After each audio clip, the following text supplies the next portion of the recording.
This is chapter 13 on the economy. First thing we look at is explain the tools of fiscal policy. Well, there's a number listed here. The first would be government spending, then taxes, the transfer payments, borrowing, and international trade agreements. Government spending affects the economy because the government is a central figure in the process of providing goods and services to people and providing businesses with contracts and other kinds of things that are done. So if the government wants to stimulate the economy, it can put trillions of dollars in by government projects. Like, for example, when President Obama wanted to increase the infrastructure to create jobs in the United States, he put this massive program into effect in the early years of his first administration. And so any kind of government spending and reduced spending can do the same thing. If there's high inflation, the government can reduce spending and that way shore up the money supply. Another thing is taxes. Again, taxes can be increased or decreased, and that can affect whether there's stimulus to the economy or not. If you reduce taxes, that'll put more money in the pockets of individual consumers, and the end result will be a stimulation of the economy. And if it's high inflation, you can reverse that, increase taxes, and then the end result would be to slow down the economy. Transfer payments, that has to do with the government giving money directly to some segment of the population, like, for example, Social Security, which is a way of financing huge numbers of people who are in old age. And if you go back and you look at something like that agricultural chapter we covered, government support of business in a variety of different ways. I picked farmers because we covered that topic already. Just go back and look at all the different ways in which the government aids farmers, and those are all transfer payments. Borrowing, the government can borrow whenever it is short of money. We see that happen especially at the state and local level, but setting out, the national government does it too, usually to pay for war. And then the international trade agreements like NAFTA, where we set up a agreement with other countries and allow for free exchange of goods and services. Our companies go to Mexico, for example, and set up shop there and manufacture and hire Mexicans to do the work, that kind of thing, and then send the goods back over the border so we can buy them. So anyway, those are all the different techniques. I probably should have started out with the goals of economic policy. You keep in mind that when the government uses economic techniques like the ones we mentioned, like taxes or spending and so on, it's in an effort to achieve one of the following. Full employment is one thing that's a goal. We never really get there, but that's the idea, that everybody who wants a job would have a job. Low inflation, keeping the money supply in a way that makes the dollar worth more. And economic stability, making sure that things don't just go from recession to good times back down to recession.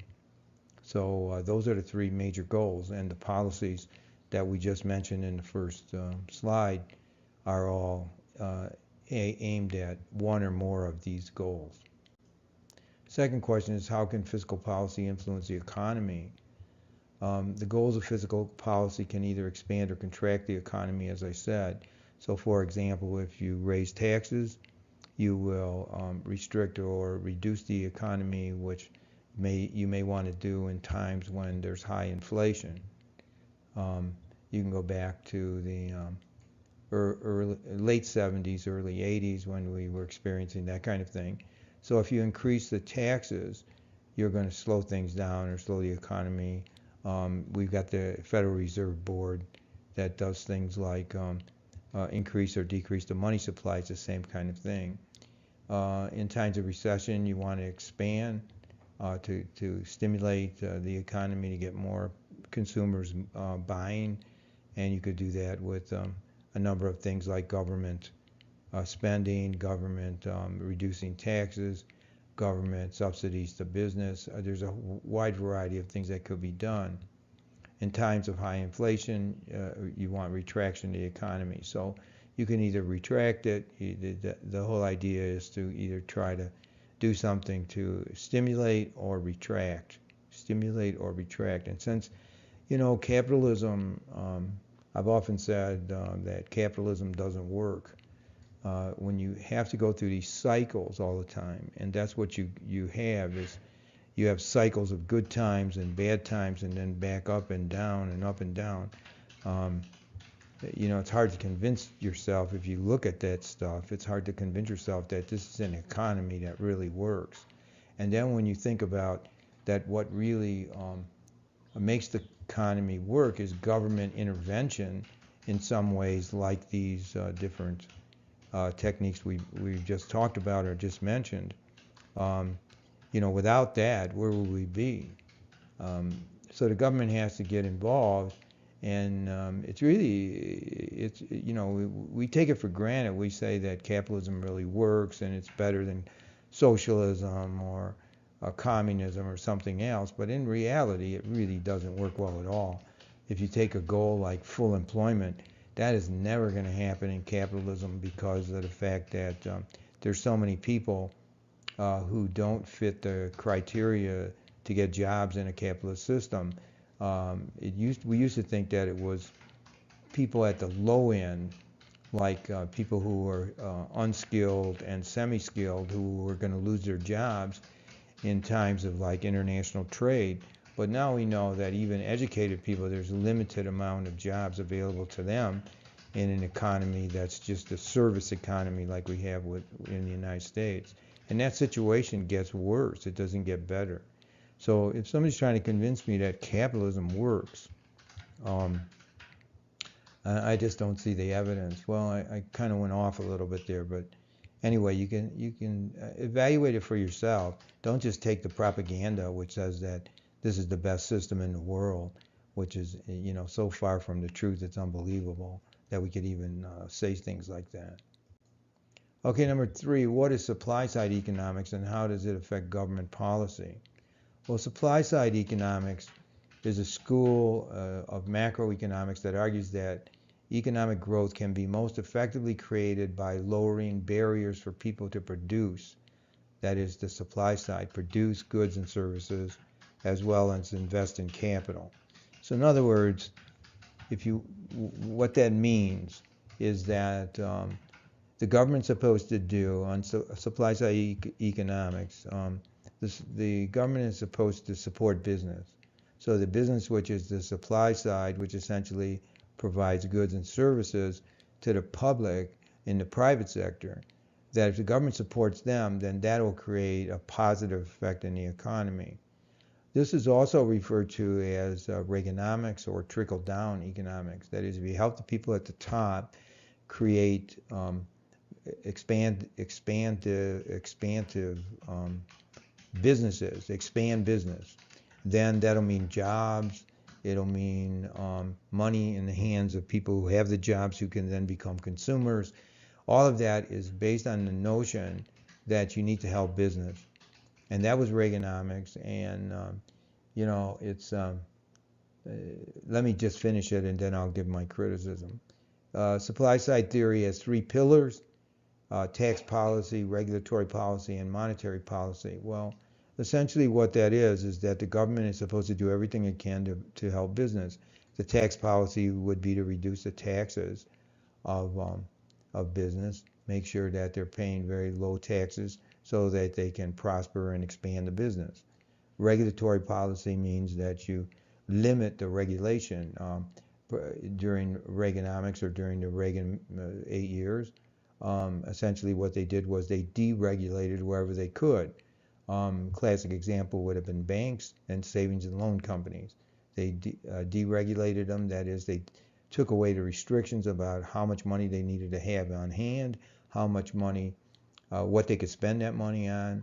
And so you've got something like that we talked about earlier, like the Lincoln Savings and Loan run by Charles Keating, which was speculating in real estate ventures, which were way too difficult to raise money with. It was just high level of speculation, very low level of return, and the end result was that the whole savings and loan industry came crashing down, much like the banking industry came crashing down years later in the housing bubble, when the housing bubble broke.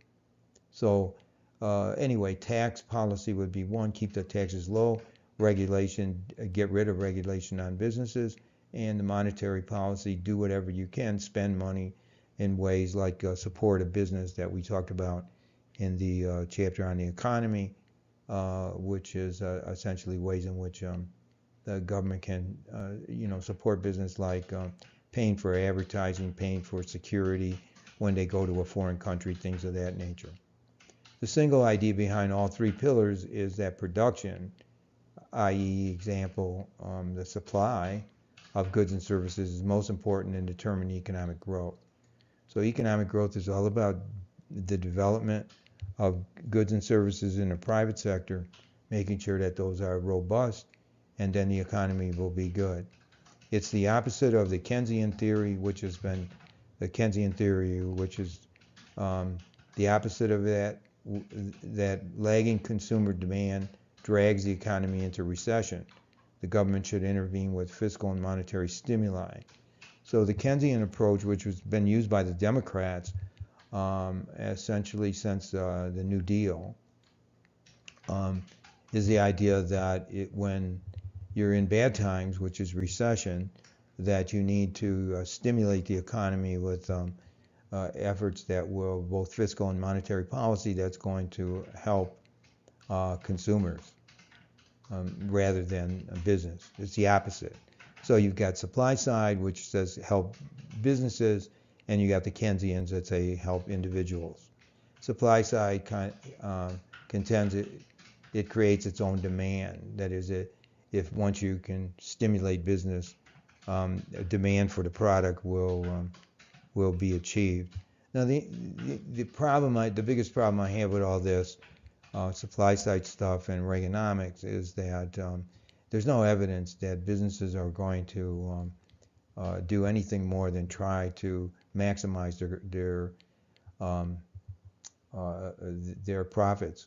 And in order to do that, they essentially, in this day and age, they need to take advantage of the trade agreements and move out of the United States. So you get companies that are trying to maximize their growth and potential and profit margins. So the end result is that in order to avoid paying high prices for labor, they move to other countries. So that's kind of what happens, rather than supporting the United States. I mean, if they stayed here, it would be fine. It would probably work out. You could have that theory work, but the way it really works is that trade agreements enable these companies to say go to China or to any place else in the Pacific Rim, like Vietnam, and get a person to work all day for the price of what they would have to pay somebody labor price of somebody in the United States for an hour. They would pay that for a whole day. Plus, they get to avoid all the pollution laws and EPA restrictions and everything else that are part of the United States legal system. So supply side might work if we could restrict the companies to staying in the United States, and that would make a lot of sense. That is, you'd get these benefits if your company was here, so that American workers could get jobs. But the supply side theory goes along with the trade agreements and everything else, resulting in a catastrophe for the American worker. Okay, number 4 is what's the economic policy of the Obama administration and what influence has it had on the economy? Well, the economic policy of the Obama administration is a combination of the following: tax increases on the wealthy, investment in public services such as scientific research, infrastructure, healthcare reform, and education. And if you can change all those things, according to the Obama administration, you can boost the American economy. So that's the kind of thing. So essentially, there's been 3 components here that I list in the Obama administration in terms of its effort to influence the economy. This idea of taxing the richest Americans are it sounds real reasonable. It's the kind of thing that Democrats like to hear. Let's go after the rich, forget about taxing middle class and poor Americans. The reality is that the tax base, and it's always been this way, the income tax base of the United States comes from the middle class. It's the people in the middle. So what they really do is they wind up defining rich as somebody who's making $100,000 or more, not millionaires and billionaires. That's what they say in the speeches, millionaires and billionaires. But really, what they're talking about is upper middle class people, and then they just tax the hell out of everybody at that level. And unless you running a business or something that can get you deductions in the income tax system, you're going to be paying a lot of money. Maybe about half of what you earn will go to the government. So taxing the rich sounds good. I'm all for it if we're talking about billionaires, but in reality, we're talking about people who make $100,000 or more a year. So that's one kind of thing that's a problem. Another thing is investing in infrastructure. That didn't seem to help there was billions spent, and that didn't really seem to help the unemployment much. I don't know what the problem is. Maybe it has to do with the fact that construction companies and people that are hired to do infrastructure really don't hire the unemployed.